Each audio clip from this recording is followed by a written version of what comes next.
This is the Little India Guide for visitors to Singapore.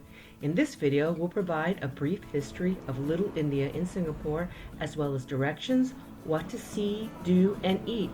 And of course, we'll share our own experience in this rich cultural area. Keep watching this video to get the full details and see the cultural diversity in this district of Singapore. P.S. Don't forget to like us and subscribe to our travel channel. Welcome to Hipfig. If you're a travel enthusiast, then join our community by subscribing to this channel. This is a Singapore travel guides for visitors. This episode is the Little India helpful information for visitors to Singapore. There are several bus routes which go through Little India via Serangoon Road. Route 23, 64, 65, 66, 67, 131, 139, 147, 857, and NR6. When mapping out your route, use the Teka Center as a reference endpoint. We took a public bus from the Esplanade area and exited at Selegie Road, bus stop B03 in front of the 7-Eleven. We walked east on Selegie Road a few blocks and walked across the major road of Bukit Timah, Sungei Road. You'll know you're going in the right direction when you see Tekka Place and the giant peacocks and horse statues which welcome visitors to Little India along Bukit Timah, Sungei Road. If you're taking the MRT to Little India, then make your way to the Little India or Veera MRT stops on the northeast line, or you can take the Rocher or Jalan Besar MRT stops on the downtown line. We suggest getting off at the Little India MRT station, which exit at the Teka Center at the heart of Little India. Other convenient transport options include Grab or a taxi or the sightseeing bus tour. Please watch our video on public transport on hipfig.com to view your transport options in Singapore. Serangoon Road is the main road through Little India. It intersects Rocher Canal Road and Bukit Timah Sungei Road. Once on Serangoon Road, we walked along the road to our first stop, the Teka Center. There are lots of shops along the Teka Center, but the reason to go there is the hawker center located on the first floor. We like to come here for milk tea and egg parathas, but there's also a multitude of food stalls in this hawker center which are delicious and easy on the wallet.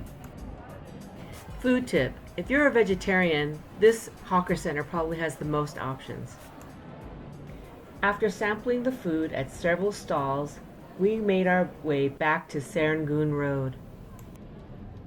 What I like about walking around Little India is the historical architecture which contrasts Singapore's modern high-rise buildings. Little India actually grew out of British colonialism, which outlined settlement patterns in Singapore along ethnic lines. The Serangoon Road area was selected as the Indian sector. Even the street names reflect Singapore's colonial past and Little India's history from the 1800s. For example, Fair Park is where Europeans liked to live and congregate in the 1840s for horse racing. Buffalo and Kerbau Road reflect the cattle trade which used to thrive among Indian immigrants. New generations of Singaporean Indians expanded trades to other businesses which you can see in the Little India arcade shops along Serangoon Road. Little India Arcade is a reference to a collection of various shops located in historically preserved neoclassical Malay-type buildings which you would have found in the early 1900s. There are an array of shops and restaurants on this section of Serangoon Road. Are you having an Indian wedding? Perfect! Come here to buy 24-karat gold and decadent jewelry of all kinds. Do you need an exquisite sari? Well, then this is also the place. Do your eyebrows need some shaping? Well, try one of the many threading beauty shops. Interested in buying some souvenirs? Well, you'll find them here too. We continued on Serangoon Road to Sri Verramakaliamman Temple. This Hindu temple is dedicated to the goddess Kali, the destroyer of evil. This temple is built in the colorful and elaborately ornate South Indian Tamil temple style, also known as Dravida style, which is characterized by its pyramidal tower. Once at the temple, we took our shoes off at the temple door. Please note that there might be clothes restrictions. Bare shoulders and short skirts or shorts above the knee may not be allowed. We've been here, this temple, a few times, and sometimes they're very strict and other times they're less so. In addition, this is a very active temple, so please be respectful when visiting. Once we completed our visit at the temple, we walked towards our next destination, Mustafa Center. We explored around this section of Serangoon Road, shopping and walking along the side streets. We found even more shops, many restaurants, and Indian bakeries which offer traditional mithai or Indian sweets. The Mustafa Center is about a 10-minute walk from the temple.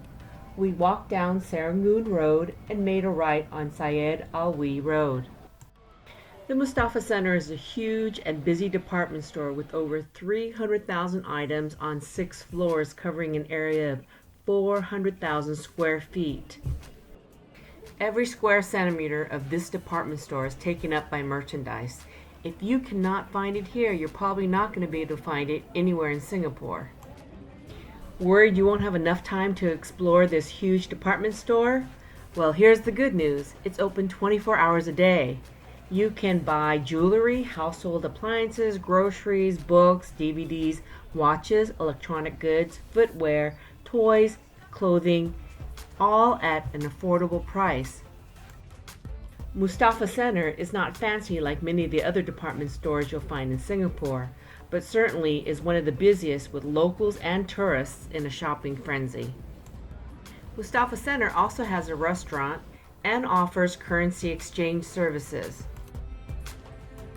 In fact, if you need to exchange currency, then the area near the Mustafa Center along the streets of Syed Alwi and Verdun Road offer many options for currency exchange counters. We haven't seen any place in Singapore with such a concentration of money exchange places. Once we made our final purchase, we made our way to one of the many exits and took a grab back to our hotel.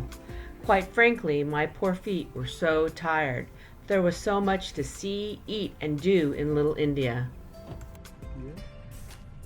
Depending on your interest, you can spend an hour to all day or more in this area soaking up Indian Singaporean culture. It's a must-do when you're in Singapore. Happy travels! Go to hipfig.com for more information, or go to our Hipfig travel channel on YouTube and be sure to subscribe for regular updates.